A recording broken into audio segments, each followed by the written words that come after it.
Boa noite, pessoal. Tudo bem?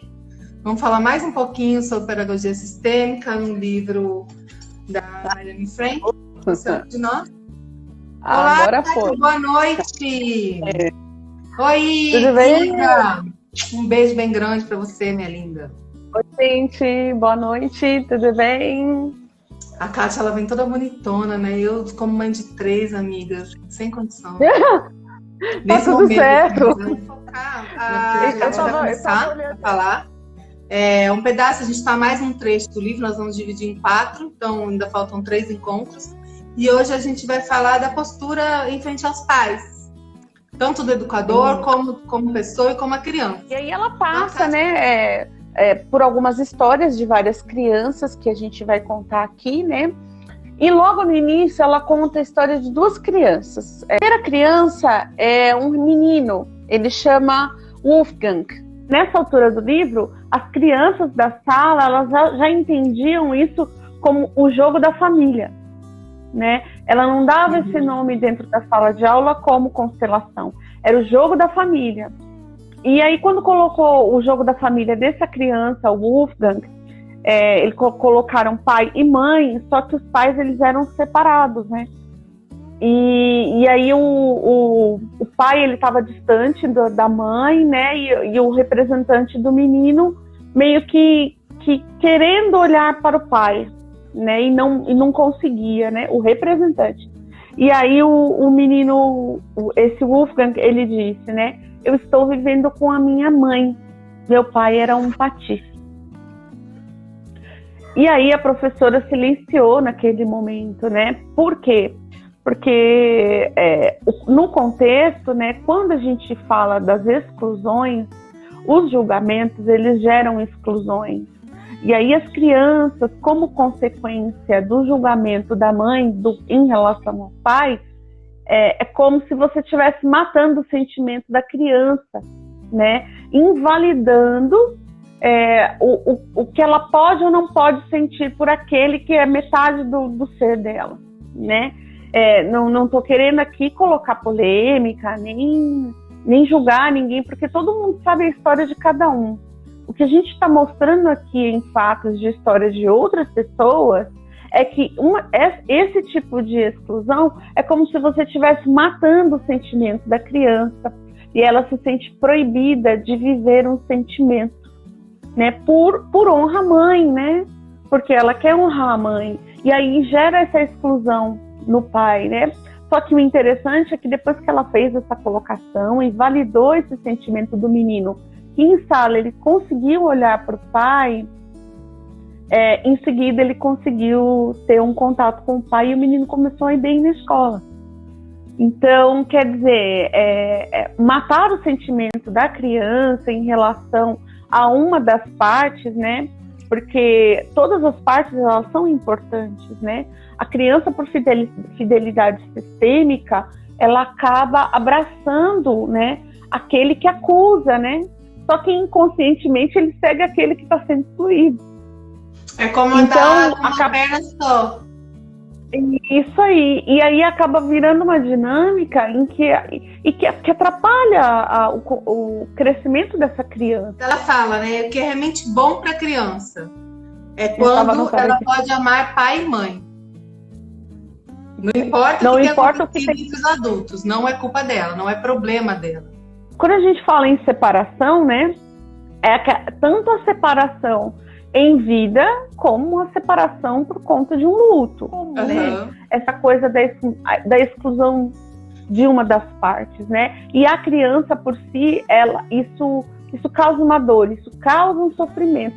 E isso a gente diz, mostrando mesmo na literatura que a gente vê. E aí, realmente, o bom é a criança poder ter o direito de amar, né? Ou de olhar para os dois, né? Sem ter que tomar partido. É isso aí. Exatamente. A gente está falando de uma postura frente aos pais. Então, o que é importante primeiro a gente olhar? Os nossos pais, eu como professora educadora, eu vou olhar para os meus pais, né? Para o meu pai, para minha mãe, para o meu sistema, para minha família e para os pais daquela criança, da mesma forma. né? Aquela criança tem uns pais, tem uma história, tem um destino, e esse destino, ele é respeitoso, ele é válido, é dela. Se ele é difícil, tudo bem, é dela, ela dá conta, ela tem força. Então, a gente vai falar um pouquinho sobre isso. E aí, sobre a postura, eu falei assim, né? O respeito e a gratidão, a gente tem que ter essa postura, primeiro pelos nossos pais, né? Por estarem vivos. Ou se não estiverem vivos, mas por eles tentarem a vida. Ela fala aqui, né? A criança que conseguia ter essa postura recebia os bons dons dos pais e se tornavam fortes na vida, mesmo que não ganhassem tudo que desejassem.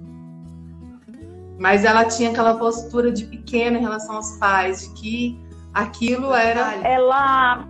Ela escrevia 3 frases no quadro. Na lousa. Eu anotei essas 3 frases. Pode falar, que eu também anotei, pode falar você. Pode falar? Bora. Então, a primeira frase, ela anotava isso no quadro e as crianças tinham isso de frente todos os dias, né? Então, a primeira, com a reverência, vocês agradecem a seus pais pela vida que lhes deram e por todos os outros dons que receberam deles. Ponto. Ela anotava isso na lousa. Anotava na lousa. A segunda frase, vocês reconhecem que pai e mãe são os grandes e vocês são os pequenos. E a terceira frase, vocês tomam seus pais como eles são e vocês são as crianças. A criança que, por exemplo, falava assim para ela, olha, professora, tem hora que eu olho para essa frase X aqui e eu não gosto, na hora me dá até raiva, né? Mas depois, como eu sei que ela é boa para mim, depois passa e aí eu começo a gostar dela. Assim, até pensando aí num futuro que a gente tem aí de transformação, até com relação à educação, né? Esse novo tempo que chegou, né? Provavelmente a gente vai ter aí uma educação híbrida, provavelmente os pais vão passar mais tempo trabalhando a questão da educação com os filhos, os professores em contrapartida vão precisar também de ferramentas, né, para lidar com tudo isso, porque não é só não é a educação simples que a gente tinha de cadeira, né, que a gente conhece de quando a gente foi educado, né? É uma educação que ela abrange contextos muito maiores. E aí quando a gente fala desse tipo de olhar numa dinâmica, tanto numa dinâmica de sala de aula, porque assim, um educador hoje, todos nós somos educadores, gente. Se a gente for olhar aí conteúdo na internet, no YouTube, em todo lugar, tem muito conteúdo. Hoje a gente vai fazer um baita de um curso de graça aí, com cara de fora. Então assim, como esses pais, como esses educadores, um pai também é um educador. A gente traz esse contexto para a sala de aula, mas é interessante também a gente deixar esse ponto específico aí na cabeça dos pais, porque eles também são educadores. A criança, a questão sempre está no adulto. Ele encontra a paz de sentimento quando ele pertence ao sistema familiar dele, quando ele tá no familiar de origem, quando ele tem um sentimento de inclusão. Todo mundo, quando se sente pertencente, tem essa sensação de paz. E às vezes a gente faz coisas absurdas até para pertencer, porque é uma questão de sobrevivência. A sobrevivência sempre vem antes do psicológico. E aí, quando a exclusão é presente na vida das famílias, a agressividade, a violência, a violência, tipo assim, de mostrar tudo, que isso mostra quanto que aquela criança tem alguma coisa que precisa ser olhada, que precisa ser saciada, né? E como é possível essa reconciliação com os nossos pais, né? Aí ela fala aqui em outro livro, que é o da Olinda Guedes, também de Pedagogia Sistêmica, que é o que eu falei da mochila semana passada.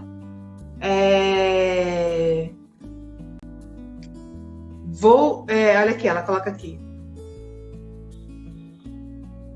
Mesmo que assim, como que a gente se reconcilia com os nossos pais?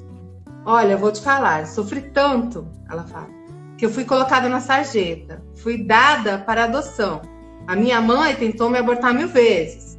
Como é possível que eu seja reconciliada com os meus pais dentro de todas essas questões, né? E aí o Hellinger responde. O Hellinger responde brilhantemente. Se nós decidirmos tomar a vida, não vamos cobrar mais nada dos nossos pais. Porque não tem nada mais precioso do que a vida. Nada é mais precioso do que a vida que a gente recebeu. É isso que ele fala sempre com a ênfase, né? Tanto para criança como para adulto.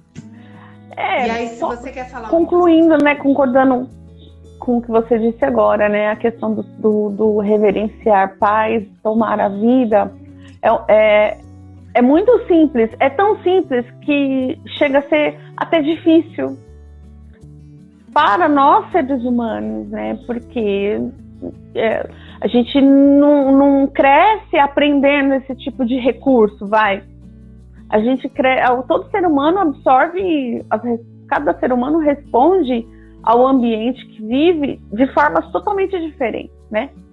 Então, quando a gente entende que esse recurso de realmente trazer as histórias como elas foram, né, dentro do coração, e honrando isso de forma generosa e sem julgamento, o ser humano ele consegue ficar livre para poder viver uma vida plena, né, e satisfatória.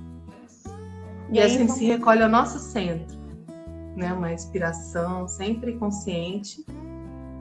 E aí a gente vê como criança diante nosso pai e nossa mãe. Olhamos para eles com toda devoção, como as crianças pequenas olham para os seus pais. Com os olhos bem abertos agora, e um amor incrivelmente profundo. A maior entrega que já vivenciamos foi essa, olhar para nossa mãe e para o nosso pai. Talvez, posteriormente, algo tenha interferido, mas agora voltamos para esse amor original. Olhamos para os pais e por detrás deles vemos os seus pais e por detrás desses os seus respectivos pais e novamente por detrás desses os seus respectivos pais através de várias gerações. A vida flui por todas essas gerações até os nossos pais e através desses chega até nós. É a mesma vida para todos. Quem a recebeu e passou para frente fez tudo certo. Ninguém pode retirar algo, ninguém pode acrescentar algo. A vida flui por todas essas gerações com sua total plenitude. Para a nossa vida, não tem importância como as pessoas eram individualmente, se eram boas ou se eram más, se eram reconhecidas ou desprezadas. A serviço da vida, umas eram tão boas quanto outras. Assim a vida também alcançou a minha mãe e o meu pai, e através deles chegou até a mim. Agora abrimos o nosso coração e a nossa alma para a plenitude da vida. Da maneira como ela nos alcançou através da nossa mãe e do nosso pai, dizemos a eles: obrigado. Tomo tudo pelo preço integral, com tudo que lhes custou e que me custa. Seguro com firmeza e honra, e reparcelarei em sua total plenitude, nas circunstâncias que eu puder e for capaz. Depois, recostamo-nos nos nossos pais. Recostamo-nos sabe aquele bracinho?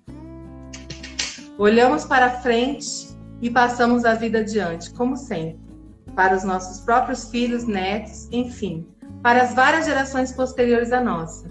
Se não tivermos filhos, a passamos adiante de outra maneira, a serviço da vida.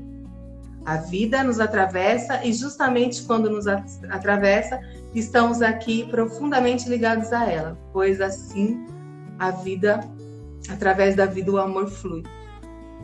Então a gente pode servir a vida de várias maneiras, seja passando para frente com os filhos, seja passando a serviço da vida, né, fazendo uma coisa boa para que a vida também tenha um fluxo. E isso é muito bonito, através do que a gente recebeu lá atrás. E aí o próprio Bert não tem filho, né? próprio Bert Hellinger não teve filhos, mas olha o que ele deixou para mim. Nos olhos de uma criança. Olha só o que é essa inclusão, o que é esse amor, né? Nas palavras de uma criança. É aquilo que a gente sente quando fecha os olhos e deixa que tudo se transforme no céu estrelado. E a gente sabe que não existe nada, nem ninguém, que não faça parte desse céu. Para criança, essa é uma definição de amor. É daquele palavra de criança, né? Que fofo. Betisa, você sabe que você falou esse negócio aí da criança, né? Só para fechar. Depois, quando a gente editar aqui a live, eu vou colocar uma fotinho que eu tenho. Uma fotinho minha quando eu era criança, bem bebezinha. Tipo, acho que uns 3 anos de idade. E eu tenho uma foto bem grandona desses pôsteres, assim. E um dia desses, assim, eu tava olhando assim, eu falei assim, engraçado. Eu tô olhando para alguém nessa foto, mas é um amor que essa criança tá olhando para alguém. Para quem que essa criança tá olhando, né? E eu falei, não, eu vou procurar saber. Aí eu perguntei para minha mãe, eu falei, mãe, sabe essa foto aqui? Aí mandei para ela a foto. Eu falei assim, você mandou o fotógrafo em casa aí tirar essa foto? Mandei.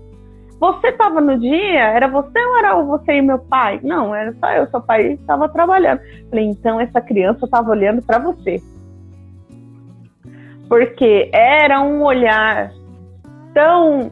É um olhar que, assim, quando eu olho aquela foto, toda vez que eu olho, eu lembro da minha mãe. Por quê? Escreve isso. Porque a gente vê literalmente como o olhar da criança quando está com o pai ou com a mãe. É esse olhar, é esse sentimento que a gente precisa como combustível para viver. Que lindo. Obrigada. Depois você escreve.